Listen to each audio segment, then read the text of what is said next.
بسم الله الرحمن الرحيم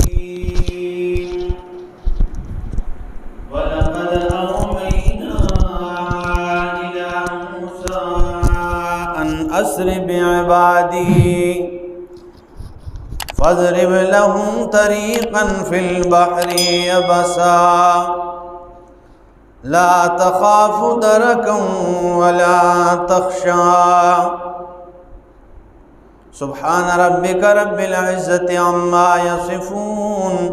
وسلام على المرسلين والحمد لله رب العالمين۔ انتہائی معزز سامعین، سورہ طٰہٰ 16واں پارہ، اس کے اندر موسیٰ علیہ السلام کا واقعہ تفصیلاً ذکر کیا گیا۔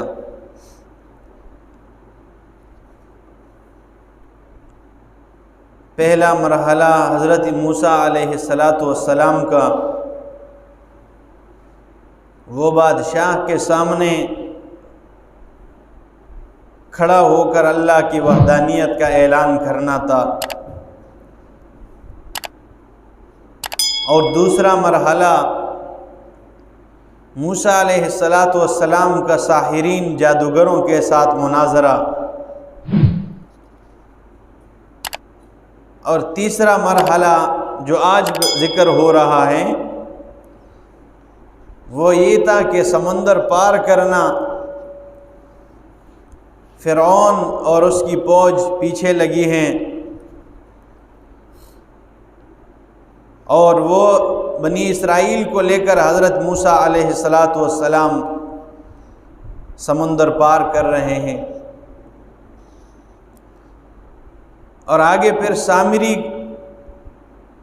کہ موسیٰ علیہ السلام جب کوہ طور پر گئے تو پیچھے قوم کو گمراہ کرنے کے لیے سامری نام ایک شخص نے یہ سنیارا تھا، اور اس نے لوگوں کو جمع کیا اور کہا کہ سارے زیورات اکٹھے کرو۔ انہوں نے زیورات اکٹھے کیے، اور جب اس کے حوالے کیے تو اس نے اسے آگ میں ڈالا، اسے پگھلایا، اور اس کے بعد ایک بچڑا تیار کیا اور اسے اوپر یوں رکھا، اور جب ہوا چلتی تو وہ بیں بیں کی آواز نکال لیتی۔ تو اس نے کہا لوگوں سے کہ یہ موسیٰ علیہ السلام کا الہ ہیں، وہ بھول چکے ہیں، وہ ویسے کوہ طور پر گئے ہیں۔ تو بنی اسرائیل میں یہ تھی بس بات، اتنے معجزات دیکھ کر سمندر پار کیا انہوں نے، اللہ کی اتنی امداد دیکھ کر اللہ کی طرف سے، لیکن پھر بھی وہ گمراہ کرنے پہ جب ہونے پہ آئے تو ایک دم گمراہ ہو گئے۔ تو یہ اس واقعے کا ذکر کیا، فرمایا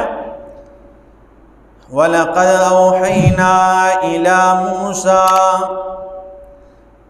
اور البتہ تحقیق ہم نے وحی کی موسیٰ علیہ السلام کی طرف، ان اسر بعبادی، یہ کہ لے جا میرے بندوں کو، فَاضْرِبْ لَهُمْ طَرِيقًا فِي الْبَحْرِ يَبَسًا، اور مار دے، بنا دے، نکال دے ان کے لیے، طریقاً رستہ، فی البحر سمندر میں، یبسا خشک رستہ، ان کے لیے کیا کر دے، یعنی خشک رستہ بنا دے سمندر میں، لا تخاف درکا، اور نہ ڈر تو درکن پا جانے سے، یعنی کہ فرعون اور اس کی فوج تمہیں پا جائیں گے، اس طرح کہتے ہیں نہ لمدرکون، ٹھیک ہے،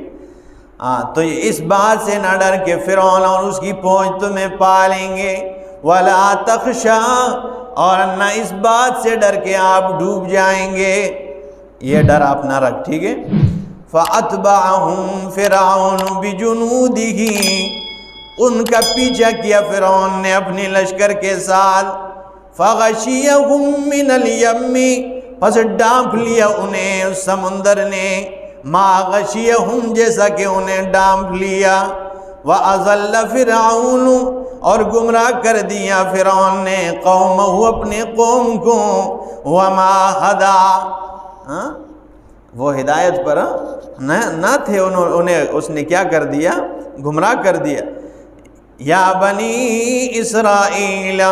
اے بنی اسرائیل، قد انجیناکم من عدوکم، اللہ فرماتے ہیں ہم نے تمہیں نجات دی تمہارے دشمن سے، تمہارے دشمن فرعون سے ہم نے تمہیں نجات دیا، فرعونیوں سے ہم نے تمہیں نجات دیا۔ وَوَعَدْنَاكُمْ جَانِبَ الطُّورِ الْأَيْمَنِ، اور ہم نے کوئی طور کی دائیں جانب تم سے وعدہ کیا ہے۔ وَنَزَّلْنَا عَلَيْكُمُ الْمَنَّ وَالسَّلْوَىٰ، اور ہم نے تمہارے اوپر من و سلوہ نازل کر دیا ہے۔ من و سلوہ جو ان کی خوراک تھی، ترنجبین، ٹھیک ہے، اور یہ بٹیر وغیرہ، یہ اللہ اپنے احسانات بتا رہے ہیں انہیں کہ ہم نے تمہیں نجات دیا ہے، تم مشکل میں تھے، ہم نے تمہیں پار کر دیا ہے۔ من عدوکم، تمہارے دشمن سے، وَوَعَدْنَاكُمْ، اور تم سے وعدہ کیا ہے، جانب الطور الایمن، کوئی طور کی دائیں جانب تم سے وعدہ کیا ہے۔ وَنَزَّلْنَا عَلَيْكُمُ الْمَنَّ وَالسَّلْوَىٰ، اور ہم نے تمہیں خوراک دی ہے، تورنجبین اور بٹیر دیے، اتنی بہترین خوراک تھی۔ لیکن اس کا تفصیلی ذکر سورہ بقرہ میں انشاءاللہ کسی ٹائم کروں گا، ٹھیک ہے۔ پھر انہوں نے کیا کہا، اس پہ بھی راضی نہیں تھے۔ کُلُوا مِن طَیِّبَاتِ مَا رَزَقْنَاکُمْ، کھاؤ من طیبات، ان پاکیزہ چیزوں میں سے، ما رزقناکم، جو ہم نے تمہیں رزق دیا ہے، ولا تطغوا فیہ، اور نہ سرکشی کرو اس میں، فیحل علیکم غضبی، تم پہ اتر جائے گی اللہ کا غصہ، یعنی اگر تم اس میں سرکشی اختیار کرو گے تو اللہ کا غضب آ جائے گا، تم پہ اللہ کا غصہ اتر جائے گا۔ وَمَن يَحْلِلْ عَلَيْهِ غَضَبِي، اور اللہ فرماتے ہیں جس پر بھی اترا میرا غصہ، فقد ہوا، تحقیق وہ برباد ہو گیا، ہلاک ہو گیا۔ وَإِنِّي، اور بے شک میں، لغفار، بخشنے والا ہوں، لمن، ان کو، تابا، جنہوں نے توبہ کیا، وآمن، اور ایمان لے آئے، وعمل صالحا، نیک اعمال کیے، ثم اہتدی، پھر اس پہ ڈٹے رہے۔ اللہ فرماتے وَإِنِّي لَغَفَارٌ، میں بخشنے والا ہوں، لمن، ان کے لیے، بخشش کا اعلان کرنے والا ہوں، میں ان کو معاف کرنے والا ہوں، تابا، جنہوں نے توبہ کیا، وآمن، اور ایمان لائے، وعمل صالحا، نیک اعمال کیے، ثم اہتدی، پھر ان باتوں پہ استقامت اختیار کیے۔ ہمارے شیوخ میں سے ایک بہت بڑے شیخ القرآن حضرت مولانا غلام حبیب صاحب ہزاروی رحمہ اللہ، تقریباً ابھی 2-3 سال پہلے ان کی موت ہوئی ہے۔ 2012 اور 2013 ہم نے ان سے پڑھا تو نہیں ہے، لیکن اس وقت 2012 میں میں بالکل نیا مدرسے میں آ چکا تھا، تو ابتدائی مراحل تھے، وہ جمعہ پڑھاتے تھے قریبی حضروں میں، یہ حضروں جو ہے اٹک، وہاں ان کا مدرسہ تھا، تو وہ جمعہ پڑھاتے تھے پشتو میں۔ اس وقت ہمیں اردو زیادہ نہیں سمجھ آتی تھی، اس لیے ہم خوش ہوتے تھے کہ بھائی ہم جائیں پشتو والے کے پاس۔ تو شیخ القرآن کے بارے میں اتنا کہاں علم تھا کہ یہ اتنی بڑی ہستی ہے، تو بعد میں جب آگے جاتے گئے پتہ چلا۔ تو شیخ القرآن مولانا غلام حبیب صاحب رحمہ اللہ 2 سال 2012 اور 2013 2 سال جمعے ہم نے ادھر پڑھے، اور 2 سال کے اندر انہوں نے سورۃ العصر کی تفسیر پہ جمعے پڑھائیں، اور 2 سال مسلسل۔ اس کے بعد انہوں نے کہا جب 2 سال مکمل ہوئے، فرمایا میرے علم میں جو کچھ تھا سورہ عصر کے متعلق وہ میں نے آپ کے سامنے بیان کر دیا۔ یہ 2 سال قرآن پاک سامنے، 2 سال سورۃ العصر پہ بولنا، یہ کوئی علم والا بندہ ہی بول سکتا ہے، ٹھیک ہے نا۔ تو ہمارے اساتذہ میں تو خیر وہ اس طرح نہیں، ہم نے پڑھا ان سے نہیں، میرے بھائی نے ان سے پڑھا ہے، لیکن ہمارے اساتذہ کے اساتذہ میں سے ان کے بیٹے نے کہا، مفتی ان کا بیٹا ہے، بہت بڑے عالم ہیں، انہوں نے کہا کہ جب فوت ہو رہے تھے، آخری مراحل تھے، ابھی روح نکلنے والی تھی، اس دورانیے میں انہوں نے مجھ سے کہا کہ میرا بیٹا قرآن پاک لے آ۔ تو میں قرآن پاک لے کے آیا ہوں، ہم پریشان تھے بہت زیادہ، تو حافظ ہونے کے باوجود کہتے ہیں مجھ سے آیت کے بارے میں پوچھیں یہ فلاں آیت کس بارے میں کہاں پہ نکالو، مجھے نہیں پتہ تھا، کہتے ہیں مجھ سے میرے ذہن سے نکل گئی تھی بات کہ یہ کس جگہ میں ہے، لیکن شیخ القرآن رحمہ اللہ نے فرمایا سورہ طٰہٰ کھول دے 16واں پارہ، میں نے سورہ طٰہٰ میں نے نکالی ایسے، فرمانے لگے یہ فلاں آیت ہے، ٹھیک ہے، اس آیت کو پڑھیں، آیت نمبر 71-81 ہے، تو میں پڑھنے لگا وَإِنِّي لَغَفَّارٌ لِمَن تَابَ، اور بے شک میں بخشنے والا ہوں لمن تابا، ان کے لیے جنہوں نے توبہ کیا ہے، وآمنا اور ایمان لائے، وعملا صالحا اور نیک اعمال کیے، ثم اہتدی پھر اس پہ ڈٹے رہے۔ تو شیخ القرآن کی زبان پہ بھی یہ آیت جاری ہو گئی، کہنے لگے وَإِنِّي لَغَفَّارٌ لِمَن تَابَ وَآمَنَ وَعَمِلَ صَالِحًا ثُمَّ اهْتَدَىٰ، اور بس یہ آیت پڑھی اور جو ہی پڑھی بس ادھر ہی روح نکل گئی، ٹھیک ہے۔ جو اللہ فرماتے ہیں میں بخشنے والا ان کو جو توبہ کرے، ہاں صحیح سچی توبہ کرے، اور آمن ایمان لائے، وعامل صالحا نیک اعمال کرے، ثم اهتدىٰ پھر توحید و سنت پر پکے رہیں، استقامت اختیار کریں۔ یہ آیت پڑھی اور روح نکل گئی، سبحان اللہ۔ وما آجلک عن قومک یا موسیٰ، اور اے موسیٰ تجھے کس چیز نے جلدی میں ڈال دیا ہے، اپنی قوم سے آپ آگے آگے دوڑ کے آ رہے ہیں۔ موسیٰ علیہ السلام کو جب اللہ نے طور پہ بلایا تو موسیٰ علیہ السلام قوم کو لے کر 70,000 آدمیوں کو لے کر آگے آگے دوڑ رہے تھے، قوم پیچھے، تو اللہ نے پوچھ لیا کہ موسیٰ کس چیز نے تجھے جلدی میں ڈال دیا، تو فرمایا کیا، قال ہم اولائی علی اثری، اے اللہ میری قوم تو یہ میرے پیچھے آ رہی ہے، وعجلت الیک ربی لترضی، اور اللہ میں نے جلدی اس لیے کی ہے تاکہ تو راضی ہو جائے، میں جلدی اس لیے آیا ہوں لترضی تاکہ تو راضی ہو جائے۔ اب موسیٰ علیہ السلام کی شان بیان کی جا رہی ہوں اور امام الانبیاء کی شان بیان نہ کی جائیں، یہ انصاف نہیں ہے۔ ہم تمام انبیاء کرام پر ایمان رکھتے ہیں، لیکن امام الانبیاء تو امام الانبیاء ہے۔ اللہ نے فرمایا موسیٰ تجھے کس چیز نے جلدی میں ڈال دیا ہے کہ آپ جلدی آ رہے ہیں، دوڑ کے آ رہے ہیں؟ فرمایا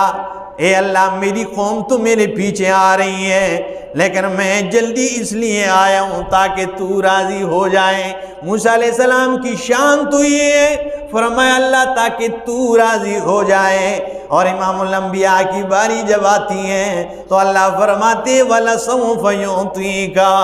رَبُّكَ فَتَرْضَىٰ، میرے پیغمبر تجھے میں اتنا عطا کر دوں گا کہ تو میرے پیغمبر راضی ہو جائے گا۔ یہ شان میں فرق ہے نا، موسیٰ علیہ السلام فرماتے اللہ تاکہ تو راضی ہو جائے، اللہ فرماتے میرے پیغمبر اتنا دوں گا تو راضی ہو جائے گا۔ یہ شان ہے، یہ رتبہ ہے۔ تو فرمایا میرے اللہ میں نے جلدی اس لیے کی ہے کہ تاکہ تو راضی ہو جائے۔ قال فرمایا فَإِنَّا قَدْ فَتَنَّا قَوْمَكَ، اللہ نے فرمایا میرے پیغمبر میں نے تیری قوم کو آزمائش میں ڈال دیا ہے، مِن بَعْدِكَ تیرے جانے کے بعد، وَأَضَلَّهُمُ السَّامِرِيُّ ان کو سامری نے گمراہ کر دیا ہے، تیرے قوم کو میں نے آزمائش میں ڈال دیا، سامری نامی شخص نے انہیں گمراہ کر دیا، کیونکہ اس نے وہ بچڑا بنایا تھا نا۔ پھر مفسرین کہتے ہیں یہ آواز جب نکالتا تو اس نے جبریل امین جب آئے تھے امداد کے لیے، جب سمندر یہ پار ہو رہے تھے تو امداد کے لیے جبریل امین آئے، تو جبریل امین کا گھوڑا جب جا رہا تھا تو وہ جہاں پر قدم رکھتا تو وہ جگہ سرسبز و شاداب ہو جائے، ادھر سے اس نے مٹی لی تھی کہ کچھ نہ کچھ اس میں تبرکات ہوں گے، تو وہ مٹی اس کے پاس پڑی تھی، پھر جب اس نے بچڑا بنایا تو وہ اس میں ڈال دی، تو وہ جب رکھا تو وہ بیں بیں کی آواز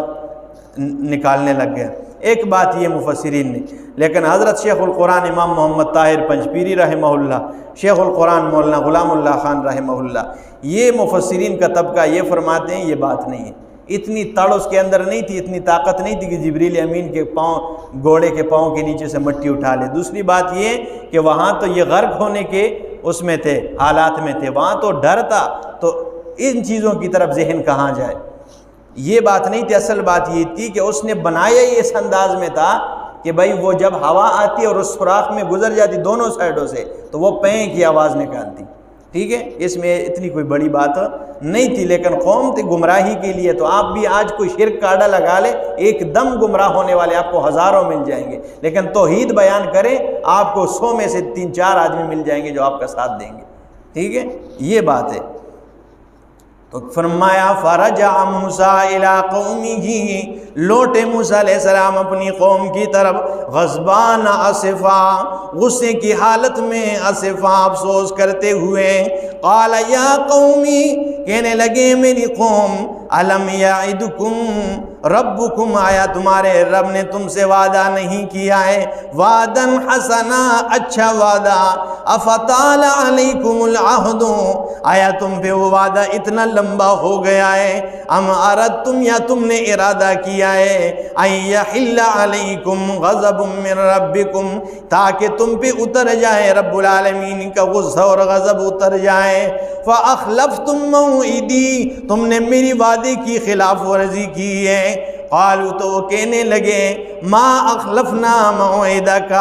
ہم نے تیرے وعدے کی خلاف ورزی نہیں کی ہے، بے ملکنا، اپنے اختیار سے، ولکننا حملنا اوزارا من زینت القوم، لیکن ہمارے اوپر لادا گیا قوم کی زینت، قوم کا زیورات لادے گئے، فقذفناها، ہم نے اسے پھینک دیا، فکذالک القی السامری،